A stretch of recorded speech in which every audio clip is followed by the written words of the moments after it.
Hello दोस्तों, एक कहानी, एक गरीब व्यक्ति की कहानी।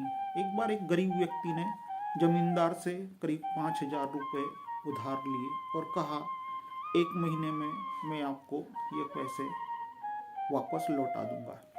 एक महीना बीत गया, गरीब व्यक्ति पैसा नहीं लौटा पाया। जब जमींदार के पास पैसे नहीं पहुंचे तो उसने सोचा, क्यों ना उस व्यक्ति के घर जाकर पैसा वसूल किया जाए। जमींदार उस व्यक्ति के घर पहुंच गया। उस व्यक्ति के घर जाकर उसने देखा, एक लड़की थी, वो शायद कुछ चूल्हे पर कुछ पका रही थी और घर में कोई व्यक्ति नहीं था। जमींदार ने उस लड़की से पूछा, बेटी तुम कौन हो? उस लड़की ने अपना परिचय दिया, मैं उस व्यक्ति की बेटी हूँ।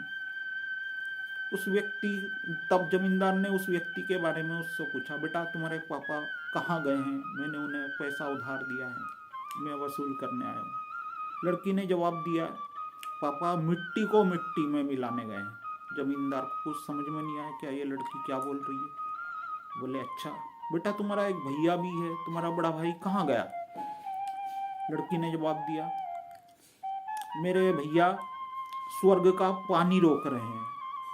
इस बार भी जमींदार को कुछ समझ में नहीं आया। बोले, अच्छा। बोले, बेटा तुम्हारी माँ कहाँ है? लड़की ने जवाब दिया, मेरी माँ 1 के 2 करने गई है।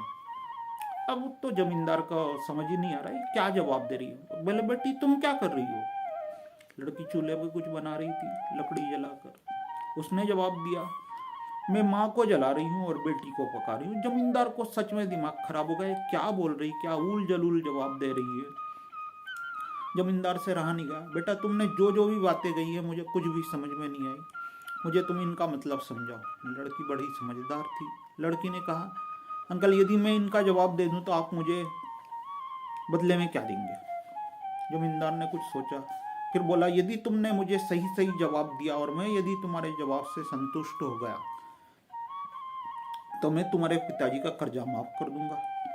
लड़की ने कहा, फिर एक काम कीजिए, आप कल इसी वक्त आइए, मैं आपको सारे सवालों का जवाब दूंगी।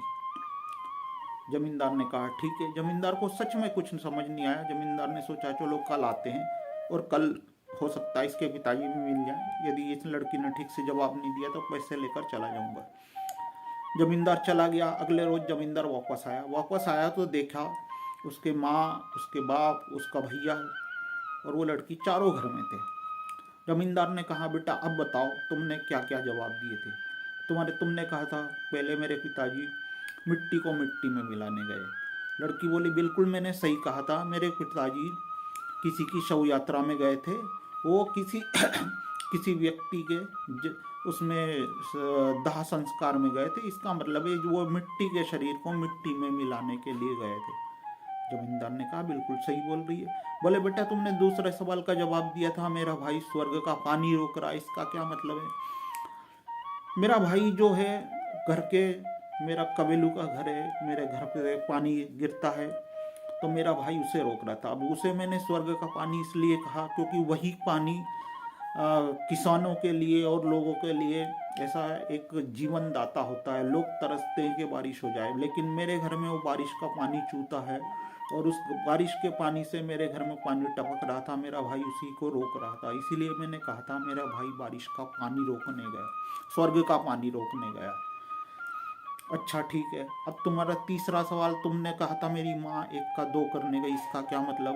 बोले, मेरी माँ गई थी चने को दाल में बदलने, यानी चना जो होता है, साबुत चना होता है, उसको दलने गई थी। उस चने का 1 से 2 हिस्से करने गई थी, मतलब उसके दाल बनाने गई थी। इसलिए मैंने कहा था मेरी माँ 1 के 2 करने गई।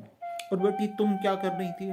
बोले, मैं तुअर की डंडी को जलाकर, तुअर मीन्स अरहर की दाल पका रही थी, मीन्स मैं माँ को जला रही थी और बेटी को पका रही थी, इसलिए मैंने कहा। वो जमींदार बड़ा खुश हुआ। बोले, ये लड़की तो बहुत समझदार है। बेटा मैं तुम्हारी समझदारी से बहुत खुश हुआ, मैं तुम्हारे पिताजी का सारा कर्जा माफ करता हूँ, लेकिन मुझे एक बात बता दो, ये बात तुमने मुझे कल क्यों नहीं बताई? तुम ये बात कल भी तो मुझे बता सकती थी। लड़की ने जवाब दिया, यदि मैं कल आपको ये बात बता देती और कल यदि आप मेरा कर्जा माफ़ कर देते और जब मेरे माँ बाप घर आते तब मैं उनको बताती कि कर्जा माफ़ हो गया, तो शायद वो मुझ पर विश्वास नहीं करते, शायद वो मुझ पर शक करते।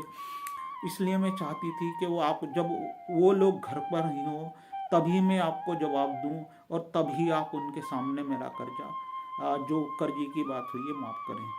सुनकर जमींदार बड़ा खुश हुआ और उसका कर्जा भी माफ़ कर दिया। तो देखा, समझदारी से लड़की ने पूरे परिवार को ना सिर्फ कर्जे से मुक्ति दिलाई बल्कि माँ बाप को भी पता चला कि हमारी बेटी कितनी समझदार है। एक छोटी सी कहानी। धन्यवाद।